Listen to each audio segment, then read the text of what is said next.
10절 말씀을 가지고 제목을 삼았어요. 그들은 사자처럼 소리를 내시는 여호와를 따를 것이라. 사자처럼 소리를 내시는 여호와를 따를 것이라. 그래서 오늘 이 본문의 말씀의 핵심이, 오늘 설교의 주제가 이제 소리예요. 소리. 네, 사자처럼 소리를 내시는 하나님, 소리에 대해서 말씀드릴 거예요. 그러기 전에 오늘 우리 성교원에 대해서 조금, 어린이에 대해서 좀 말씀을 드리도록 하겠습니다. 이제 우리 홀리드림 성교원을 올해 이제 개원하면서 이렇게 잘 우리 귀한 분들이, 사역자들이 운영을 잘해서 먼저 감사를 드립니다. 그러면서 이제 우리가 이제 어떤 부분 속에 이제 깊이 우리가 아이들을 교육을 할 것인가라는 것들을 이제 생각을 하게 되거든요. 이제 어떤 교육을 할 것인가 하는 거죠. 근데 그것은 아이들에게는, 아직 어린 아이들에게는 제가 볼 때는 이제 토양 교육을 해야 한다 하는 것이죠. 토양 교육. 아이들의 그 밭을 만들어야 된다는 거죠. 복음의 밭으로 만들어야 된다. 우리가 성교원을 하면서 이제 텃밭을 이제 우리가 좀 이렇게 찾게 돼서, 어디 저기 생명공원이라든가 이런 데, 어디 주변에 시에서 하는 데를 이제 알아보려다가 좀 거기도 가기가 좀 그렇고 애들 어려가지고, 그래서 보니까 우리 교회에 조그맣지만 텃밭이 있어서 이제 그거를 좀 이렇게 꾸미기 시작했어요. 그래서 애들을 즐겁게 하려고, 보여주려고, 뭐 방울토마토가 뭔지, 여러 가지 가지가 뭔지, 오이가 뭔지 이런 거를 하려고 지금 상추를 심기도 하고, 그래서 지난번에 우리 자모님들하고 우리 선생님들하고 같이 이렇게 텃밭을 만들었어요. 하다 보니까 제가 신경을 안 쓸 수가 없어요, 그렇죠? 그래서 제가 조금 취미 삼아 시간 나는 대로 이렇게 뭘 가꾸고 또 나무를 심는데, 작년에는 그냥 제가 뭐 대충, 우리 장로님께서, 우리 최승학 장로님 이렇게 하시니까, 우리 신민수 하니까 그냥 옆에서 그냥 좀 보고 따먹고 그냥 이렇게 하는데, 올해는 조금 이렇게 신경을 써다 보니까 뭘 심게 됐어요. 제가 하다 보니까, 심다 보니까 뭐가 발견됐냐면은, 이게 땅을 좀 파다 보니까 땅이 별로 안 좋은 거예요. 제가 농사꾼이 아님에도 불구하고 대본 하다 보니까 안 좋은 거예요. 그리고 뭘 심다 보면은 좀 유튜브를 보고 연구를 하는 거예요. 하다 보니까는 이게 우리 교회 땅이 밭이 안 좋구나 싶더라고. 그동안 무심히 지나가가지고 그냥 무조건 그냥 비닐을 걷어가지고 무조건 팍 심었는데, 그게 아니더라고. 보니까 토양이 중요한 걸 알았어요. 그래가지고 전문 농사들 뭐 참외 만들고 뭐 오이 만들고 이렇게 뭐 이렇게 과일 만들어내는 걸 보니까는 보통이 아니더만. 아주 그냥 그 밑거름을 하더라고. 밑거름. 그래서 1m 정도가, 어떤 데 보면요, 농사가 막 나오는데, 농사 과일이 막 열매가 나오는데 보니까 1m까지 다 뒤집어가지고, 로타리 쳐가지고 경운기로 그냥 뒤집어가지고 거기다가 밑작업을 한다만, 보니까 쫙 1m, 보통 표기에서 1m, 그 정도 1m까지 아주 잘한 데는 뒤집어가지고 거기다가 막 거름을 막 깔더라고. 막 왕겨를 깔고 뭐 지푸라기를 깔고 발효시켜가지고 막 묵혀가지고 하더라고. 그래가지고 흙을 뒤집어서 이렇게 하고, 그렇게 하면서 이렇게 그 다음에 또 봄에 또 옷고름을 또 주기도 하면서 만들더라고요. 그렇게 거름을 하니까 뭘 심기만 하면 잘 되는 거야. 우리는 그런데 그렇지가 않아. 내가 땅을 파보니까 이거 완전히 그냥 뭐 완전히 삽이 안 들어갈 정도로 이렇게 딱 하고, 비가 좀 안 오면 굳어버리는 거야. 그러니까 안 되겠더라고. 그래가지고 이게 토양이 중요하다라고 생각을 해서, 이제 올 가을에 한번 땅을 한번 마음 먹고 한번 뒤집어야 되겠다 싶어가지고 좀 거름 만들려고 지금 연구를 해보니까, 뭐 막걸리도 뭐 넣어야 한다고 너무 좋다 그러고, 근데 막걸리를 제가 안 먹잖아요, 그렇죠? 그리고 뭐 커피 찌꺼기 있어가지고, 거름에 대한 건 생각, 커피 찌꺼기 있어가지고 우리 카페에 얘기해가지고 커피 찌꺼기에서 이제 그거를 발효하는 거, 이렇게 분해하는 거, 그거를 좀 가루가 있어서 사서 뿌리고 해서 이게 한 달 동안 묵히면은 그 커피 찌꺼기가 또 거름이 된다네. 그래가지고 한 통 받아가지고 뭐 만들고 있어요, 거름. 그 통 만들어가지고 거기다가 뭘 넣어가지고 음식물을 넣고 있어요. 근데 음식물 짠 거 넣으면, 짠 거 때문에, 소금기 때문에 안 되기 때문에 짠 거 말고 일반적인 거 이렇게 가루 해가지고 이제 그렇게 하고 있습니다. 한번 해보는 거죠. 제가 왜 이런 말씀을 드리냐면은 어린이들을 성교원의 우리가 교육이라고 하는 부분은 제가 보니까 어릴 때 토양을 만드는 것이 매우 중요하다라고 생각을 해요. 토양. 우리가 토양을 만들어야만이 아이들이 열매를 잘 맺는다. 밭도 토양이 좋아야. 어떤 토양이냐? 복음의 토양을 많이 만들어놔야 한다는 거죠. 그런데 우리가 아이들이 어릴 때부터 이제 그걸 하는데, 저는 이렇게 생각을 해요. 저도 이제 20살 때 예수를 믿었거든요. 20년 동안 그렇다고 해서 뭐 큰 타락하고 큰 죄를 진 건 아니지만은 하여튼 20년 동안 하나님 없이 살다가 이 20대 예수 믿으니까 20년 동안에 10대는 안 그렇고 청소년기에 조금 약간 세상으로 가는 게 있었어요. 그래가지고 그것이 예수 믿고 나서도 한 10년가량, 아니야, 뭐 거의 한 뭐 20년이면 20년 동안 40살 때까지 아마 그 정도까지 약간 영적인가 육적인 거를 씨름을 했던 것 같아요. 그러니까 20년 동안 세상을 나가면 다시 20년 동안 토양을 기경을 하고 많이 갈아야 한다는 거죠. 그러니까 만약에 30세에 예수님이 되면 30년 동안 이상한 거 많이 들어왔죠. 그렇죠? 사상이든 지식이든 개념이든 뭐 공부를 했던 뭐가 들어온다고. 그러면 그때 30세에 예수님이 되면 30년가량은 약간 막 뒤집어지고 기경하고 그거를 다시 나갔던 거를 돌아오는 시간이 있는 거죠. 멀리 간 100km만 100km 돌아오는 거죠. 그러니까 그만큼 이제 뭔가가 그러면 60세까지 남는 거죠. 그때서야 뭔가 인간이 한다는 거죠. 100%는 다 맞는 거 아니지만은 그를 예를 들면 그렇다는 거죠. 그럼 40살 때 예수님이 되면 40년 동안 많은 것들을 보겠죠. 그럼 그때 예수님이 되면 그 이후에 복음 받은 사람들은 40년 동안 배우고 쌓아놓고 경험하고 알아보고 했던 그 자아의 센 고집과 경험과 세상에 대한 것들이 40세에 예수 믿고 돌아오는 시간이 그만큼 많이 걸려. 그렇죠? 사람마다 차이가 있지만, 그럼 뭐 80세 돼야 뭐가 인간한다는 거예요. 복음적으로 온전한다는 거죠. 예를 들면 그렇게 맞추면은. 그럼 평생토록 어떻게 보면 사는 동안에는 어떻게 보면 영적인 완전한 걸 보지 못하고 이상한 것이 많이 들어있는 채로 노년을 보낸다는 거죠. 예수 믿는 사람으로서. 근데 50세에 예수 믿는 사람들은 야, 이거 보통이 아니야. 그렇죠? 그냥 교회 다니는 거야. 그렇죠? 훌륭한 것이 나올 수 있을까? 특별하게 나올 수 있겠죠. 우리 장로님, 우리 강용 장로님은 제가 볼 때 60세에, 제가 정확한지 모르지만 60세에 예수 믿었거든요. 그러니까는 60세에 예수 믿으시니까는 60세까지 사셨던 거 많이 있어. 근데 그래도 은혜를 그냥 팍 받으셔가지고 60세 중반에 후반에 하나님께 뭔가를 하고 가셨어요. 믿음으로. 근데 이제 그렇게 한판 승부를 보는 거죠. 그러고 나서 70이 돼버렸어. 안타깝죠, 그렇죠? 오래 좀 사시면 좋을 텐데. 사시면 더 많이 성화되고 순화돼서 더 큰일 할 텐데, 야, 그때 60세까지 사셨던 많은 불신자의 삶, 이런 부분이 뒤에 이제 예수 믿으면서 세월이 이미 끝난 거죠. 근데 감사하게도 우리 장로님은 참 훌륭한 일을 하셨어요. 그리고 이제 노년을 맞이하고 계신 거예요. 자, 이럴 때 우리가 볼 때 만약에 태아했을 때 예수 믿으면 어떨까? 절도 집 나가서 돌아올 일이 없겠죠. 그렇죠? 그러니까 그만큼 순수하게 100% 토양이 되는 거죠. 제가 이제 목회를 하다 보니까 많은 성도들이 밭이 있어요. 그 밭에 따라서 신앙생활하는 반응이 다르고 참 이게 뭔가 영적으로 확 치고 나가야 되는데 그 밭이 열매가 없는 거예요. 그냥 듣기만 하지 말지 그냥 밭이 그냥 길가밭, 돌멩이밭, 가시덤불밭이 있어가지고 수많은 말씀을 쏟아붓고 씨앗을 뿌려도 열매가 잘 안 자란다 이거지. 그중에 특별한 어떤 사람들만 열매 맺는다 이거죠.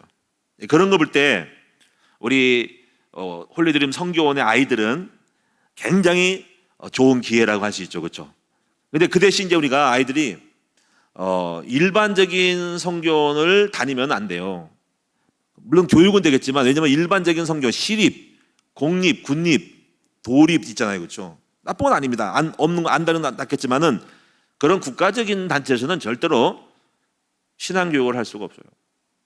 예배를 드릴 수가 없단 말이에요. 예배 드리면 고발당합니다. 제가 이제 우리 국청협을 하면서 이제 고아원을 좀 하려고 그런 걸 우리 법인에서 하나의 건의를 했다가 제가 아예 포기를 했어요. 포기하기보다 그냥 주저하게 됐어요. 지금 그냥 보류요. 어떻게 특별히 오면 몰라도 아예 포기는 아니지만 어떤 간에 이거 이게 굉장히 의미가 없겠다 싶더라고요. 왜 그러냐면요, 또 할 사람 많으니까. 고아원을 해서 사람을 만났어요. 우리 고아원 하려고. 우리 국청예배 할 수 있어요, 그거. 근데 그분들이 한 얘기가, 목사님 잘 생각하셔야 될 거예요. 거기서는 예배 행위를 할 수가 없대요. 예배를 신앙 기독교에서 교회에서 하는데 아이들에게 고아원을 하면서 아이들 예배드리려면 어떤 문제가 생기냐면 아이들이 고발을 한대요. 고발하면, 그리고 또 수시로 정기적으로 면담을 한대요. 아이들을 시에서, 여가부에서 면담해가지고 너 거기서 어떤 너 폭행을 당했니? 어떤 잘못된 거를 만났니? 당했니? 잘못된 거를 했니? 밥은 제대로 주니? 처서가 어떠니? 또 종교적 행위 했니? 이런 거 물어본대요. 그래서 그 아이들이 마음 먹고 앙심 품고 그 여기서 예배드렸어요 그러면요, 그거 취소된다는 거죠. 벌칙 갚자는 거예요. 그렇기 때문에 국가에서 하는 부분은 신앙의 행위를 할 수가 없다는 거예요. 아, 그럼 우리가 왜 해야 되지, 그거를? 우리가 왜 해야 되지? 우리는 신앙 교육을 하려고 하는 거죠, 그렇죠? 그렇기 때문에 이런 부분 속에 우리가 지금 왜 교회에서 대안학교를 해야 되고 성전을 해야 하는 이유를 알아야 돼요. 그렇기 때문에 우리가 리더스쿨이라든가 성전에서는요, 신앙 교육에 빠진 국영수만 가르치면은 학교를 세울 이유가 없어요. 그렇죠? 그 때문에 우리가 반드시 뭐가 들어가야 됩니까? 신앙 교육 때문에 하는 거거든요. 신앙 교육이 없는 국영수 논술을 배우는 거는 학원 다니면 됩니다. 그래서 우리가 학교에서도 그걸 안 가르치거든요. 학교 신앙생활 행위 대부분 못 드립니다. 그래서 우리는 이 아이들을 6년 동안에 교회만 주일 학교만 다니고 평일날에는 학교 가는데 아무것도 못할 때 이걸 아니다 싶은 거예요. 그래서 우리가 해보고 싶은 거죠. 신앙 교육을 하는 거죠. 그래서 우리 아이들에게 토양을 만들어줘야 하는 거죠. 그럼 토양 어떻게 만들까요?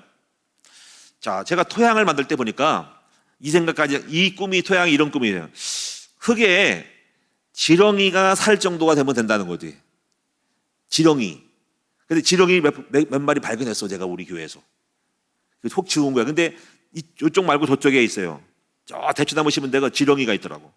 그래서 우리 땅이 농약을 많이 안 쳐가지고, 이런 거 안 쳐가지고 땅이 좋은 거다 있어가지고, 근데 그거 거기만 말고 바글바글 해야 되거든요. 그러면 지렁이가 지나갈 정도 되면은 굉장히 좋은 거예요, 흙이.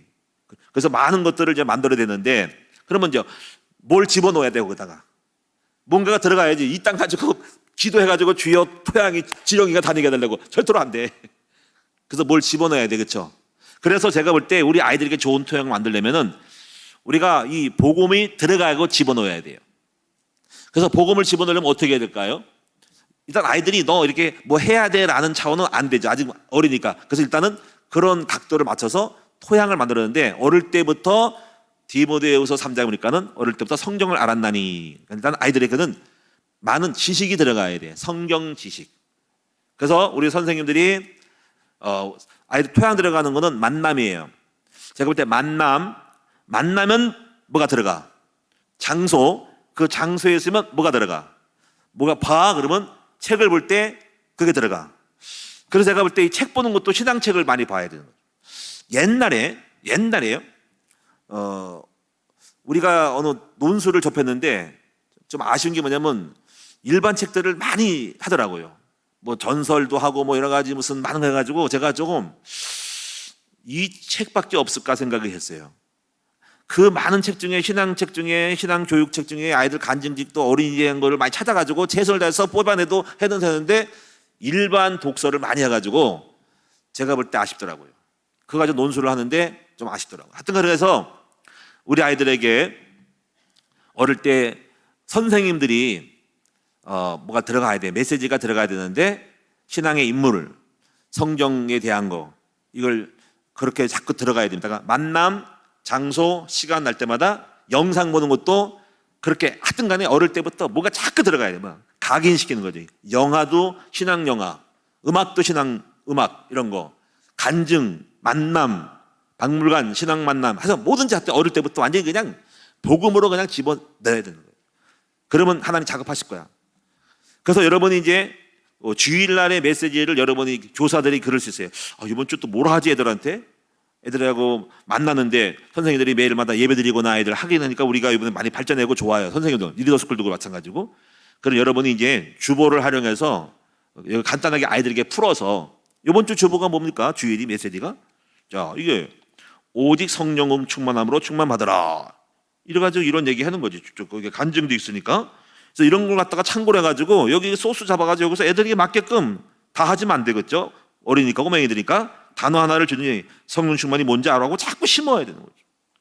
그리고 성령의 인물들 뽑아서 이걸 또 요셉 이런 사람들, 모세, 다윗, 사무엘 이런 사람을 자꾸 심어놓으면서 아이들에게 하여튼간에 있는 동안에 10년이고 20년이고 심어주면 아이들이 토양이 밝을 거예요. 창세기부터 계시록까지 스토리, 창세기 이야기, 예수님의 이야기, 많은 사건, 시내산 출애굽 이런 거를 자꾸 심어주면 그것이 나중에 밑거름이 된다는 거죠.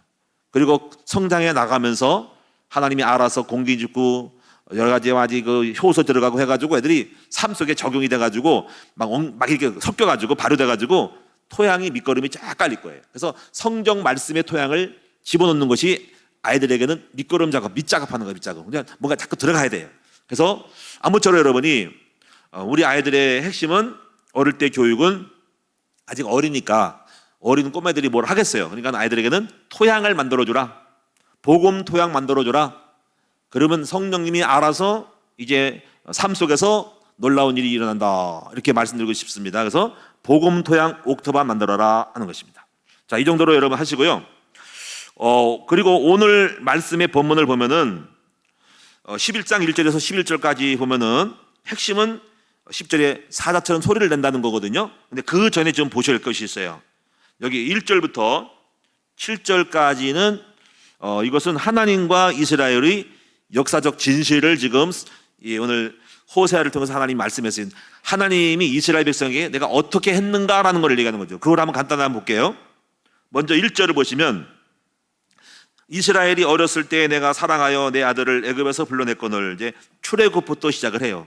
자, 하나님이 백성들을 사랑하여 출애굽해서 불러냈다. 그래서 아들처럼 여기고 불렀다. 내 아들아 나오라 하고 불러냈대요. 근데 2절 여기 선지자들이 그들을 부를수록 그들은 점점 멀리하고 바알에게 제사했다. 근데 이상한 것은 선지자들을 통해서 불렀는데 내 아들하고 또 좋은 걸 주려고 불렀는데 부를수록 우상을 섬기고 또 분향한대요. 아주 이상한 백성들이에요. 지금 3절 보세요. 그러나 내가 에브라임에게 걸음을 가르치고 내 팔로 안았음에도 내가 그들을 고치는 줄을 그들은 알지 못했다. 그러니까 이런 가운데 하나님은 나의 백성이기 때문에 고치고 걸음 가르치고 뭘 자꾸 주고 만들었다는 거죠. 근데 이들은 아버지가 그렇게 하는 거를 몰랐다는 거예요. 참 백성이 참 무지한 거지. 하나님이 그렇게 배려하게 했는데. 또 보세요. 4절에 내가 사람의 줄 곧 사랑의 줄로 그들을 이끌었고 그들에게 대하여 그 목에서 멍에를 벗기는 자같이 되었으며 그들 앞에 먹을 것을 두어놓으라. 그러니까 지금 하나님이 지금 이스라엘 백성을 대해서 한 거예요.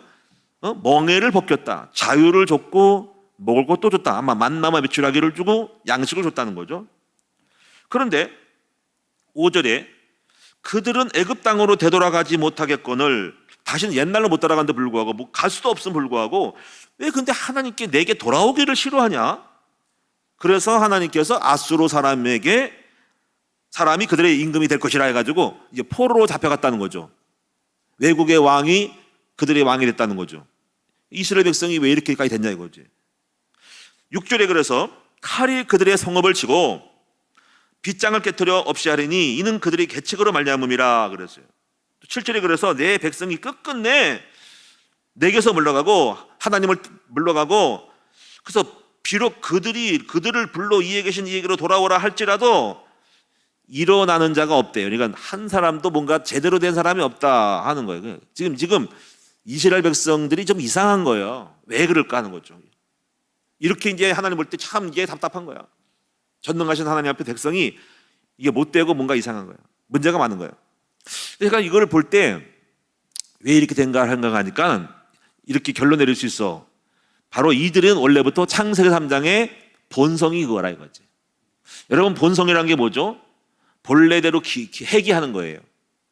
사자 새끼라든가 늑대 새끼를 키우잖아요. 그런데 오늘날 꼬맹이 때 막 그 몽골에서 이렇게 강에서 사막에서 이렇게 뭐 사냥을 하다가 사자 새끼, 이제 그 늑대 새끼를 주워온대요. 그리고 키운대요. 어릴 때는 그냥 물고 빨고 막 같이 공놀이 하다가 6개월, 1년쯤 되면요 못 키운대요. 이빨을 드러내고 으르렁거리고요. 주인도 몰라보고 잡아 뜯고요. 그리고 옆에 있는 막 짐승도 물어뜯고 그러면서 나중에 짐승도 물어가 죽인대요. 그리고 도망간다면 자기 원래 간대요. 그래서 많은 사람들이 늑대 새끼를 키우지 말라 그러는 거예요. 근데 너무 귀엽대요. 근데 결국은 제대로 정착한 개가 늑대가 없답니다.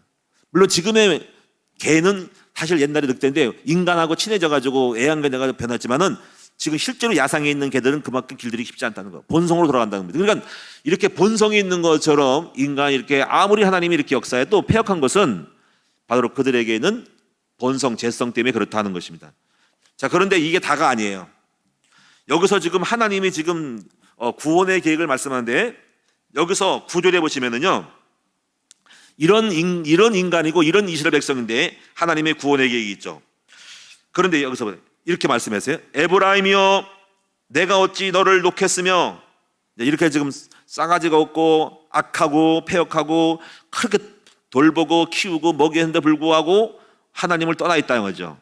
그런데 에브라임이여 내가 어찌 너를 놓겠으며 이스라엘이여 내가 어찌 너를 버리겠느냐, 또 내가 너를 아드마같이 놓겠느냐, 어찌 너를 스보용같이 두겠느냐. 근데 내버리지 않는다는 거예요. 어떤 지역을 내 마음이 내 속에서 돌이켜 나의 긍휼이 온전히 불붙듯 하도다. 하나님은 실망시킨 자들에 대해서 실망하지 않고 오히려 긍휼이 불같이 일어난대요. 긍휼이 더 긍휼하게 여긴대요. 더 불쌍하다는 거죠.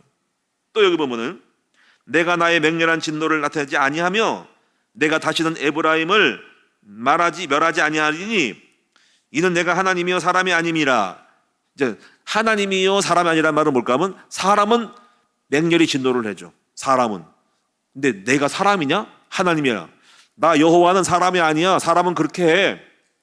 그런데 하나님은 안 그렇다는 거죠. 나는 그들이 아무리 이상해도 그들을 진노하지 않고 불쌍히 여기서 구원할 수 있다는 거죠. 또 능히 구원할 수 있다는 거죠.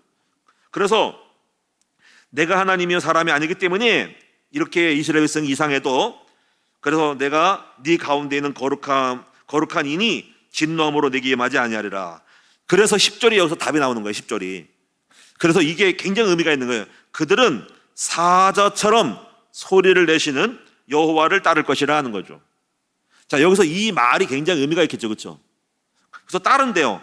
아니 이렇게 패역한 백성이 어떻게 따르냐? 여기 사자처럼 소리를 내시는 하나님이 여기 복음이 있는 거예요. 여기에 복음으로 방법으로 사자처럼 소리를 내신다. 사자처럼.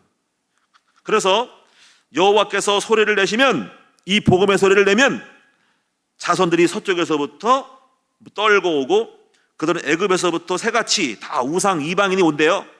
아수르에서부터 비둘기같이 떨며 오르니 내가 그들의 집에 머물게 하리니. 바로 그들의 집이 머문다는 것은 평안하게 지켜준다는 거죠. 안 그러면 잡혀서 포로로 잡혀가는데 평안히 살게 해준다는 거죠. 나 여호와의 말이니라. 그래서 오늘 이 본문의 말씀의 핵심의 메시지는 뭐냐면 사자처럼 소리를 내는 날 돌아온다는 거죠. 다. 자, 그럼 사자처럼 소리를 내시는 하나님인데 이게 무슨 의미일까를 오늘 생각을 해야 돼요. 자, 하나님은 우리에게 이 지구상의 인류에게 이 패역한 인간들에게 이스라엘 백성과 이방인들에게 사자처럼 소리를 내신다. 바로 하나님이시다는 거죠. 그럼 그게 뭐냐는 거죠. 저는 사자처럼 소리를 낸다는 것은 첫째 사자는 누구냐면요 동물의 왕입니다. 초원의 왕이죠. 물론 호랑이도 세지만은 사자는 초원의 왕이래요. 다시 말하면 왕은 정복자라는 거죠.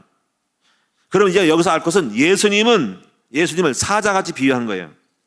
예수님을 이 땅에 보내셔서 이 땅의 왕으로 이 땅에 보내신다는 거죠. 그래서 예수는 우리의 만왕의 왕이십니다.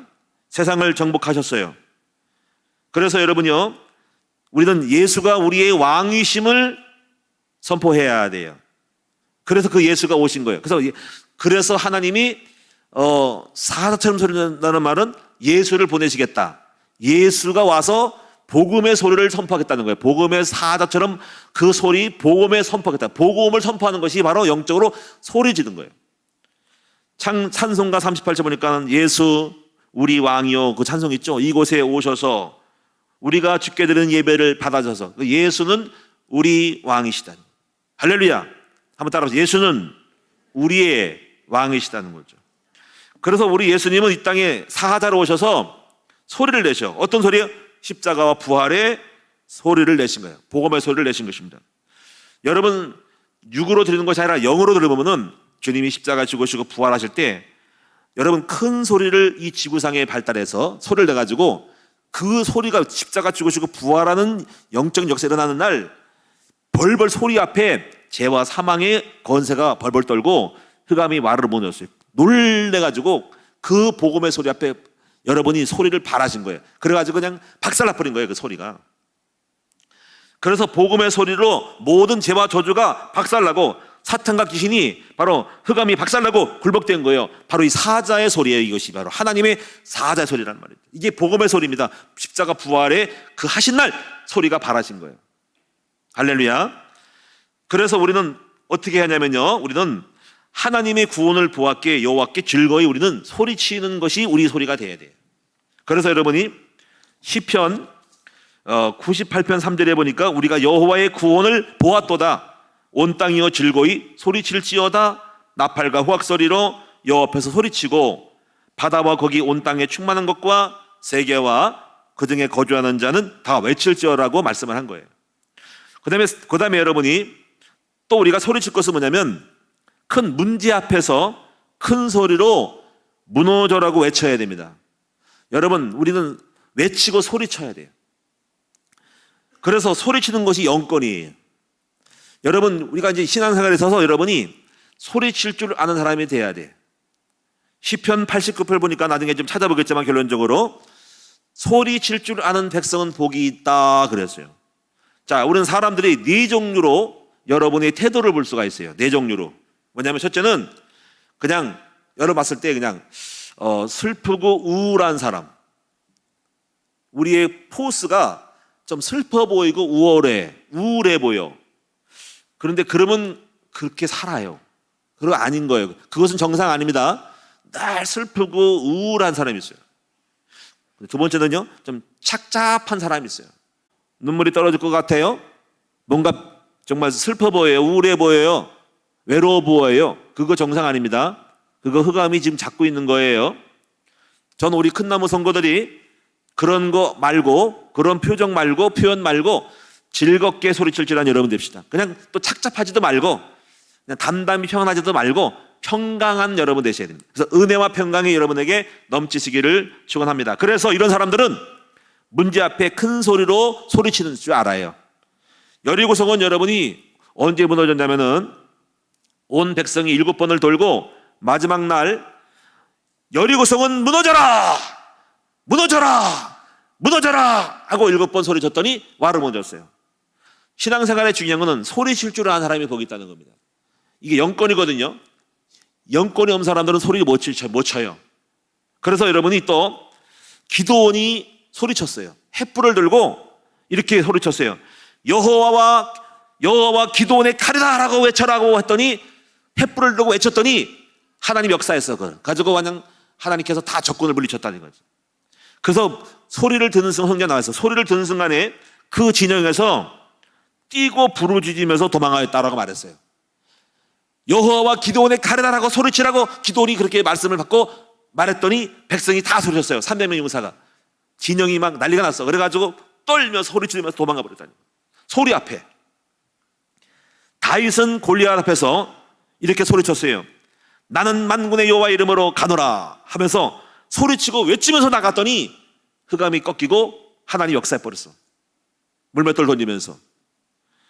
여러분 사도행전 16장 18절에 보니까 바울은 이렇게 소리쳤어요. 바로 귀신에게 명하여 이르되 예수 그리스도의 이름으로 내가 네게 명하노니 그 사람에게서 나오라 라고 소리쳤더니 즉시 나왔다 그랬습니다. 베드로는 안진뱅이에게 은과 금은 내게 없거니와 나타난 예수 이름으로 네게 전이 일어나 걸으라고 외쳤더니 그가 일어났습니다. 여러분, 우리는 여러분의 믿음의 사람들은 신앙이 영권이 딸려가지고 가만히 있는 게 아니라 속으로 웅크가 아니라 밖으로 뛰쳐나가고 소리칠 줄 알고 부르실 줄 알고 외칠 줄 아는 사람이 되셔야 됩니다. 마지막으로 우리가 여러분이요 이걸 알아야 되면 예수님이 마지막 날에 큰 소리로 진동시키며 오신다 그랬죠. 예수님은 재림 때 재림 나팔 소리와 함께 이 땅에 오실 것이고 그래서 하늘과 땅을 진동하심으로 세상을 심판하실 것이라고 말씀했어요. 그래서 히브리서 12장 20절에 이렇게 말씀했어요. 히브리서 12장 20절에 한 번 신의 산에서 그 소리가 땅을 진동하였는데 또 한 번 땅뿐 아니라 하늘도 진동하는 때가 온다라고 말씀했어요. 이때 만드신 것들이 변동된다라고 말씀했어요. 여러분 신앙생활에 있어 영적 세계에 있어서 소리치고 진동하는 것으로 표현하는 게 있어요. 바로 모세가 시내산에서 십계명을 받으러 갈 때 천둥과 번개 소리가 났어요. 그래가지고 막 겁이 나서 둘을 떨었단 말이에요. 산 밑에서. 그리고 십계명이 딱 떨어진 거예요. 근데 이러한 진동이 지금 십자가 죽으심과 부활 속에 일어났고요. 마지막 재림 때요 하늘이 진동한답니다. 큰 소리가 나고 그래서 계시록에 보면은 16장 7절에 보니까 이렇게 써요. 큰 음성이 하늘에서 되었다 하시니 번개와 음성들과 큰 우레소리가 있고 또 지진이 있어 얼마나 큰지 사람이 땅에서 온 이래로 이같이 큰 지진이 없었더라. 큰 성이 세 갈래로 갈라지고 만국의 성들이 무너지니 각 섬도 없어지고 산악도 강도 없더라 그랬어요. 그리고 또 한 달란트와 30kg이죠. 30kg 아시죠? 킬로그램 30kg. 쌀이 몇 킬로입니까? 20kg. 20kg 절반 되는 우박이 떨어져 가지고 하늘에 떨어지면서 사람이 비명을 지르고 공적을 당하고 맞고 죽고 막 그런다는 거예요. 그러니까 마지막 말세에 주님이 재림하면서 이 땅에 세상이 뒤집어진다는 거예요. 큰 소리로 움직인다는 거죠. 큰 진동하면서 사람이 놀란다는 거죠. 이런 진동이 한데 지구가 이 우주가 확 진동한다. 해바다 뒤집어진다는 거죠. 그래서 오늘 여러분 이 소리가 나는 것, 진동하는 것이 굉장히 중요한 영적인 역사가 있다는 겁니다.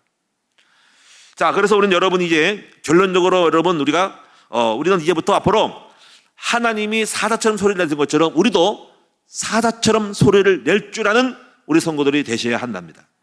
그래서 시편 89편을 한번 보겠습니다. 이 말씀 읽고 마무리할게요.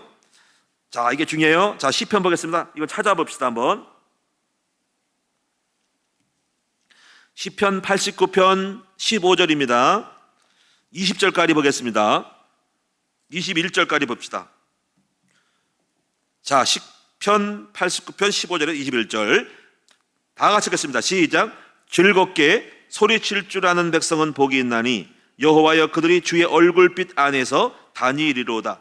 그들은 종일 주의 이름 때문에 기뻐하며 주의 공의로 말미암아 높아지오리니 주는 그들의 심의 영광이심이라. 우리의 뿔이 주의 은총으로 높아지오리니 우리의 방패는 여호와께 속하였고 우리의 왕은 이스라엘의 거룩한 이에게 속하였기 때문이니이다. 그때 주께서 환상 중에 주의 성도들에게 말씀하여 이르시기를 내가 능력 있는 용사에게는 돕는 심을 더하며 백성 중에서 택함 받는 자를 높였으되 내가 나의 종 다윗을 찾아내어 나의 거룩한 기름을 그에게 부었도다. 내 손이 그와 함께하여 견고하게 하고 내 팔이 그를 힘이 있게 하리로다. 다윗이 즐겁게 소리칠 줄 아는 사람이었어요. 그래서 그를 찾아내가지고 그에게 더 큰 힘과 능력을 줬대요. 여러분 이게 무슨 말인지 알아야 됩니다. 우리가요 1층에 머물고 있으면요 하나님이 여러분에게 은혜를 베풀 때 5층 10층까지 올라가요. 근데 평상시에 믿음의 영권이 10층에 가 있으면 하나님이 여러분에게 은혜 베푼 15층 20층을 올라갈 수 있다는 거죠. 오늘 여러분이 평상시에 믿음의 레벨이 착잡, 우울 했으면 은혜 받으면 조금 기쁜 거야. 근데 평상시에 즐겁게 소리칠 줄 아는 수준이 되면은 여기서 더 큰 은혜를 받으면 남들이 따라올 수 있는 엄청난 영권과 은혜를 받아가지고 어마어마한 골리앗을 물리치거나 큰 일을 이룰 수 있는 권세로 나타나는 거예요. 그래서 이거를 성경은 하나님이 힘이 있는 자에게 힘을 더한다는 거예요.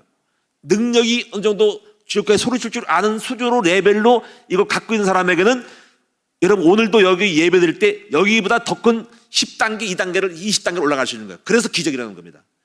그런데 오늘 여러분이 여기 올 때 1단계야. 그냥 착잡. 그냥 단순히 그냥 조금 약간 힘들어. 그때 은혜 받으면 조금 힘나는 것 뿐이야. 더 큰 일을 못 해요. 그래서 평상시에 즐겁게 소리 치지 않는 사람이 되시면 그런 사람에게 하나님의 은혜가 나가면 놀라운 능력이 생겨가지고 큰일 이룰 수 있는 사람이 된다는 겁니다. 무슨 말인지 알겠어요? 그래서 신앙생활의 레벨을 높이십시다. 무슨 얘기 아시겠죠? 슬프고 괴로운 레벨 속에서 여기 오면 그냥 슬픔이 깔아앉는 그 정도 되면 안 돼요. 지금 즐거워야 돼. 지금 뭔가 끌어올라. 근데 우리 목사님 설교 들으니까 더 끌어올라. 그래가지고 기적이라는 겁니다. 근데 여기서 즐겁게 소리칠 줄 아는 영적인 사람이 얼마나 있어? 그 사람은 다윗 같은 사람이라 하나님이 은혜 베풀면 골리앗을 이길 만큼의 큰 능력을 만들어낼 수 있어요. 무슨 얘기 아시겠죠? 옆 사람하고 인사합시다. 착잡하고 우울하고 그냥 평안한 것이 아니라 즐겁게 소리칠 줄 아는 기준이 평상시에 기준이 됩시다. 그럼 이 사람은 야 명랑하다, 영권 있다, 야 굉장히 담대하다, 이런 사람들은 은혜 받으면 남다른 큰 일을 이뤄내는 거예요. 이 축복이 있기를 바랍니다. 그래서 여러분이 오늘 말씀처럼 여기 다윗이 그 얼굴빛 안에 다닌다는 거죠. 항상 주님 얼굴빛, 그는 권세, 영광 속에 다닌다는 거예요. 그래서 10절에 그들은 종일 주의 일 때문에 기뻐한대. 이런 사람은 늘 기뻐한대요. 10절에 그는 힘의 영광이래. 힘이 생긴대요. 19절에 보니까는 그래서 능력이 더 생긴대요. 그 사람이 다윗이래요. 그래서 원수가 그를 이기지 못하고 그 힘 때문에 사울이 맨날 죽이려고 해도 사울이 결국 그 다윗을 이길 수가 없었어요. 안 그래, 이 힘이 없으면요 다윗도 죽었을 건데 늘 기뻐하고 늘 즐겁게 소리칠 줄 알았기 때문에 사울이 그렇게 공격을 하고 누명을 쓰고 모양을 해도 다윗은 끄떡없이 더 큰 일을 만들어냈습니다. 이것이 영권입니다. 오늘 여러분이 오늘 사자처럼 소리내시는 하나님처럼 우리는 즐겁게 소리칠 줄 아는 여러분 되시기를 주의 이름으로 축원합니다. 기도하겠습니다. 하나님께 감사드립니다. 아버지, 오늘 이 시간 우리가 소리가 너무 중요합니다. 하나님이 예수님이 복음의 소리를 낼 순간 이방이 다 돌아온 것처럼 우리 하나님이 사자처럼 소리내는 것처럼 우리도 사자처럼 소리를 낼 수 있는 믿음의 영권이 있게 하여 주옵소서. 그냥 착잡하고 늘 슬프다가 그냥 겨우 잃어받고 그냥 평안하고 나고 그래서 교회를 떠나고 나가지 말고 왔다가 가지 말고 그냥 왔는데 즐거운 중에도 목사님 설교 들으니까는 더 즐겁고 막 권세가 생기고 능력이 생길 수 있는 그러한 축복의 레벨로 우리 모두를 만들어 주시옵소서. 레벨업을 하게 하옵소서. 레벨업을 해서 날마다 은혜 받고 크게 소리칠 줄 아는 사람이 되어서 날마다 돕는 힘을 더하는 능력을 받는 우리 모두가 되게 하시고 우리 주일학교 교사, 우리 성경 교사가 되게 하여 주옵소서. 예수님의 이름으로 축복하며 기도드립니다. 아멘.